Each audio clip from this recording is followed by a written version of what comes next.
मित्र बजरंग लिंगपल्ली हे या धानकीनगरीमध्ये एकदम फेमस आर्टिस्ट आहेत. आज त्यांचा धानकी येथे विवाह सोहळा असा थाटामाटा जबरदस्त संपन्न झालेला आहे.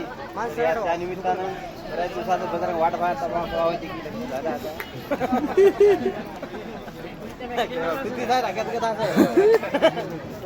झालं विवाह सोहळा संपन्न झालेला आहे. तर त्या निमित्तानं मला म्हणे भाऊ किती उखाण विचारा म्हणे मला तुम्ही मी लय पाठ केलेली आहेत म्हणे. आता असा जबरदस्त हटके उखाणा ते घेणार आहे. एक नंबर मध्ये क्रिकेट मध्ये रोहित शर्माने मारला 6. हो विद्याला केलं मी आयुष्यभरासाठी फिक्स. वा वा क्या बात है, क्या बात है. एक नंबर. आता आता वही साहेब घेतली आहे. जरा मोठ्या ऐकूच नाही आलं. ऐकू आलं नाही जोरात जोरात. वा वा ऐकूया ना पण तरी एक नंबर.